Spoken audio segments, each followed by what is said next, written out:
Hi there, my name is Audrey, and today I'm 30 years old. I have a story to share about how I became a millionaire thanks to two greedy people. Let's just say karma always catches up to those who do wrong. I first met my husband Gavin during a work trip organized by our office. We were both heads of different departments in the company, but had never met before. On the trip, there were various activities including games and sports. I got hurt during a volleyball game and sprained my ankle. Gavin quickly helped me and carried me to the infirmary to get first aid. I thought he was very kind and wanted to get to know him better. When we got back from the trip, I reached out to him and asked if he'd like to go out for coffee. He agreed right away, and we set a date to meet at a local cafe. During the date, we talked about the trip, our interests, and our families. I realized that Gavin and I had similar tastes in sports, TV shows, and hobbies. Gavin told me he was very close to his mother, Meg, and visited her at least twice a week. He said, I've always been really close to my mother. We make it a point to see each other at least twice a week. I replied, that's sweet. I'm glad you have a good relationship with her. What about your father? Gavin's face changed and he said, well, he left us a few years ago, and we don't have much contact. I asked, is everything okay between you two? It's complicated, Audrey. Let's just say it didn't work out. What do you mean? He's your father, not your boyfriend. Yeah, but he wasn't very helpful, so my mom and I left. Not helpful how? Financially or emotionally? You know what, we have a lot of other things to talk about. Can we please move on? Oh, of course. I'm sorry. I didn't mean to pry. I just wanted to get to know you better. We can talk about something else. I didn't think much about it and figured it was just a sensitive topic for Gavin. I was sure he'd open up more as we got closer. After that day, we met up a few more times over the next few weeks, and even at work, I started having lunch with him daily. In a few months, we became very close and things got serious. I knew his birthday was coming up, so I decided to plan a surprise party for him. I got our friends to help with the planning and guest list.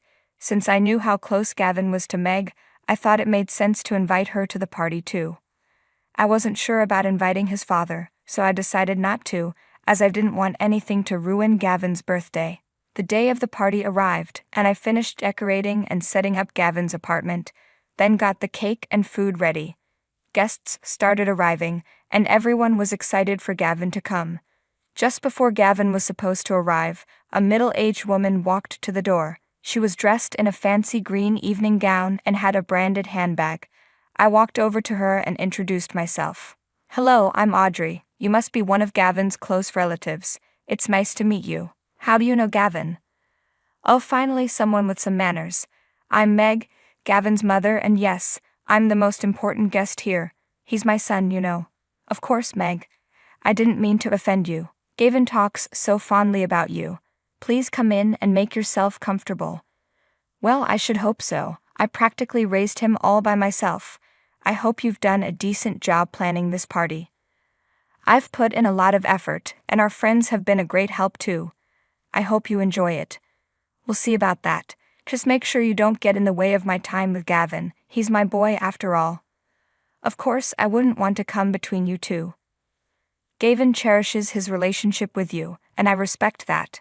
However, Meg didn't seem impressed by anything I did. She loudly criticized the decorations and even started insulting the other guests at the party. I didn't react to any of Meg's actions and kept being polite, hoping she would eventually like me. Soon, I heard Gavin's car approaching, so I went outside to greet him. The surprise party went well, and Gavin was thrilled with the effort I had put in. We cut the cake and gave him our presents. Meg insisted on being next to Gavin in all the pictures, even the ones with just him and me. She also claimed her gift was the best, and Gavin would love it the most. To my surprise, Gavin didn't stop Meg from making a fuss. Instead, he catered to all her demands, making sure she was always by his side. When it was time for dinner, everyone took their seats at the table.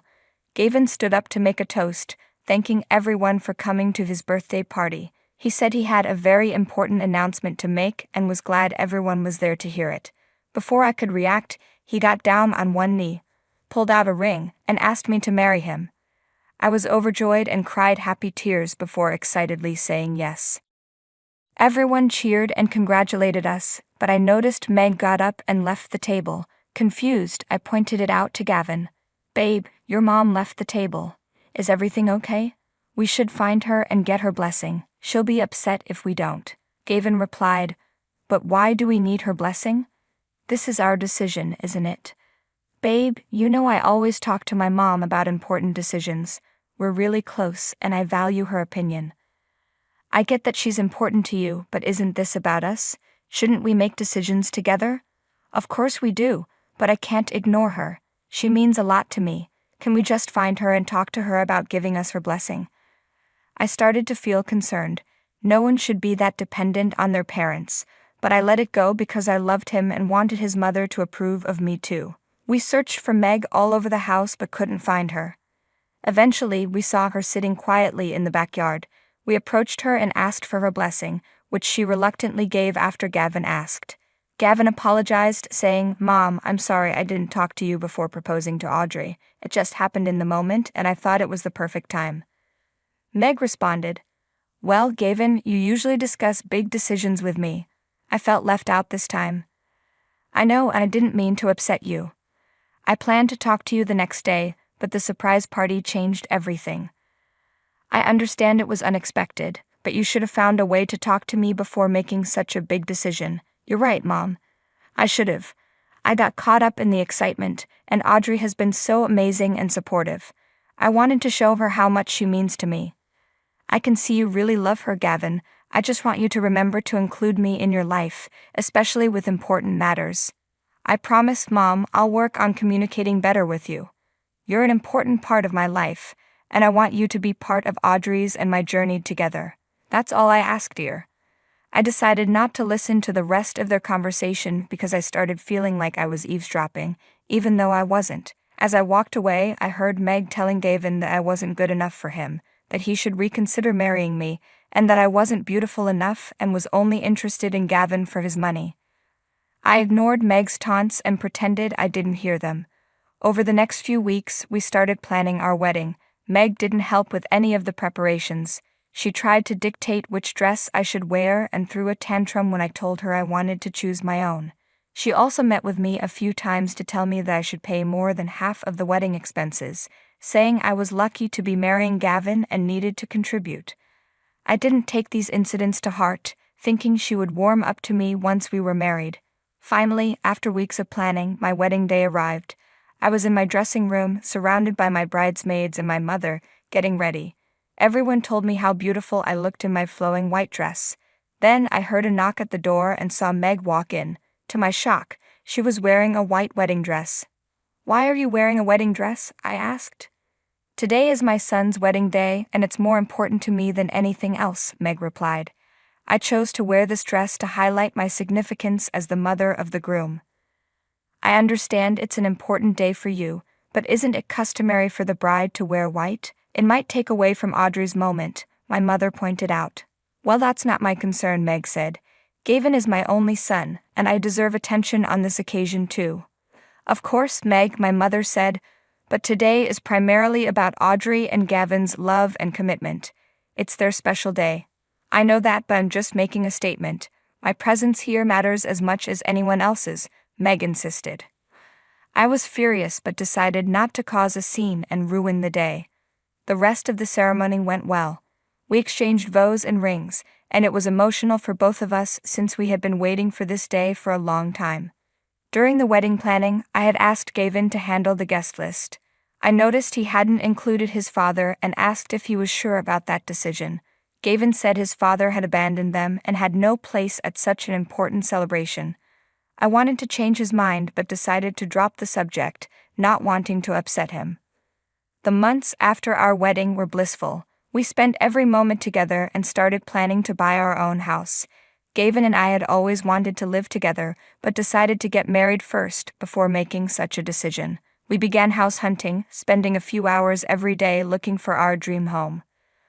One day, Gavin called me at work. Hey babe, I'm sorry, but an important meeting has come up. I won't be able to go house hunting with you today. No worries, darling, it happens. Don't stress about it. I can handle it on my own. Oh, thanks for understanding. I'll make it up to you, I promise. You better. Just focus on your meeting and we'll catch up later. Love you. Love you too, babe. After work, I got into my car and drove to the location of the property. I saw that the house was on the 10th floor of a building still under construction. When I arrived, I met with the realtor, who informed me that another guest had arrived under our name to look at the property. Knowing Gavin was busy, I was confused about who this person could be. To my shock, I saw my mother-in-law, Meg, waiting impatiently at the door. I asked her why she had come to see the property. She said she wanted to make sure the house was good enough for her son, and that it had a place for her to stay when she visits. I didn't want Meg involved, but I let her join me to avoid making Gavin angry. We began the tour, and Meg didn't stop criticizing the building and saying the house wasn't up to her standards. By the end of the tour, I was very frustrated and wanted to leave as quickly as possible. The realtor stepped away to take a call and told us he'd show us the rest of the property when he returned. He also warned us to be careful, as the house was still under construction and could be dangerous. I started walking around and noticed an unfinished staircase outside the house. Suddenly, I felt someone kick my right leg. I lost my balance and fell down the stairs. I couldn't move and felt bruises on my arms and head. I looked up to see Meg smiling in victory before she quickly turned and left. I was in shock, unable to understand what had just happened, and I couldn't move for a few minutes. Eventually, I found my phone in my pocket and called an ambulance. As I was taken to the hospital, I couldn't stop thinking about how Meg had tried to push me down the stairs to injure me. I had been nothing but kind to her, and her behavior left me both sad and angry. At the hospital, I underwent first aid and several scans. I tried calling Gavin multiple times, but he didn't pick up. The medication made me drowsy, and I eventually fell asleep. The next morning, I tried calling him again. This time he answered, but his reaction was far from what I expected. Instead of concern, he sounded angry and accused me of lying. "I can't believe you're lying about this, Audrey," Gavin snapped. "You expect me to believe my own mother pushed you down the stairs?" "Gavin, I'm not lying. Meg kicked me and I fell. She deliberately hurt me," I pleaded. "You're just trying to cover up your actions. My mother said you were being aggressive. She would never hurt you for no reason," he retorted. "I can't believe you're taking her word over mine. She's been manipulating you, Gavin," I cried. "Stop it. She would never lie to me. She's my mother. I thought you loved me and trusted me. But now I need to be with her. She's in shock because of what you did," he said coldly. "You're choosing her over me, Gavin? After everything we've been through?" I asked, heartbroken. "You brought this on yourself, Audrey. Maybe you deserve this for what you did," he replied. I couldn't believe what I was hearing. I began to cry and ended the call, overwhelmed with grief and disbelief. For the next 2 days, I was in shock. My injuries started to heal, and my parents visited, shocked at Gavin's reaction. My father suggested I look into Gavin's father, suspecting there was more to the story. Taking his advice, I hired a private investigator and contacted Gavin's father, Neil. At first, Neil was confused about who I was, but he soon understood the situation. I divorced Meg and left because she and Gavin were using me for my money. Gavin tried to steal from me by transferring my company into his name, Neil revealed. "Oh my goodness, I had no idea. That's terrible," I exclaimed. "Yes, it was a tough decision, but I couldn't let them take advantage of me any longer." "I want you to know that they're never up to any good," Neil warned. "Thank you, Neil. I believe you and I appreciate your help," I said. "I'm glad you do. I have a plan to handle this situation. I need you to get Gavin and Meg to visit you at the hospital tomorrow morning," Neil explained. "Why do you want them to come here?" I asked, feeling uneasy. "I need to confront them about their actions and protect you from further harm. It's time they face the consequences," Neil said firmly. Despite my fear and reluctance to see either Meg or Gavin, I knew I had to trust Neil if I wanted justice. I called Gavin and told him I had a special gift for him and Meg to apologize. I mentioned it was expensive and that I wanted to make sure they received it. Hearing the word expensive, Gavin and Meg readily agreed to visit the hospital. The next morning, Neil arrived at the hospital with flowers. I thanked him for his help. Just as we finished our conversation, Gavin and Meg walked in. They froze in shock, staring at Neil. "Neil, what's this about? Why are you here?" Gavin demanded. "I couldn't stand by and watch you and Meg manipulate Audrey any longer," Neil replied. "Manipulate? We didn't do anything wrong. She's the one causing trouble, Meg protested. That's not true. Audrey has been through a lot because of both of you. It's time to end this charade, Neil said. Dad, you're ruining everything. Audrey and I love each other, Gavin argued. I divorced your mother because of your actions, Gavin. You tried to take advantage of me and my company.